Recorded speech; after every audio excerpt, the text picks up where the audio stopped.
Big boss ഹൗസിൽ വെച്ച് താനിപ്പോൾ മറ്റൊരാളുമായി പ്രണയത്തിലാണെന്നും നോറ തുറന്നു പറഞ്ഞത്.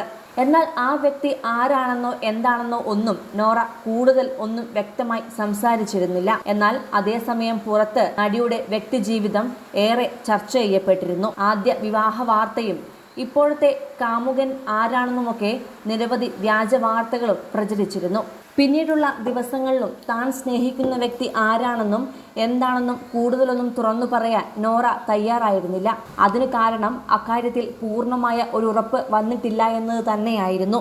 പിന്നീട് ഇഷ്ടപ്പെട്ടവരുടെ ഫോട്ടോ അയച്ചു നൽകുന്ന ഒരു സെഗ്മെന്റിൽ പലർക്കും കുടുംബത്തിന്റെ ചിത്രമാണ് വന്നത്. എന്നാൽ നോറയ്ക്ക് ഇഷ്ടപ്പെടുന്ന ആ ആളിന്റെ ഫോട്ടോ എത്തിയപ്പോഴാണ് തന്റെ പ്രണയബന്ധം കൺഫേം ആയി എന്ന് നോറയും ഉറപ്പിച്ചത്. അന്ന് തന്റെ ചെറുക്കന്റെ ഫോട്ടോ കണ്ടപ്പോഴുള്ള നോറയുടെ സന്തോഷം എടുത്തു പറയേണ്ടത് തന്നെയായിരുന്നു. പുറത്തിറങ്ങിയപ്പോൾ നോറയെ പിക്ക് ചെയ്യാൻ വന്നതും അയാൾ തന്നെയാണ്.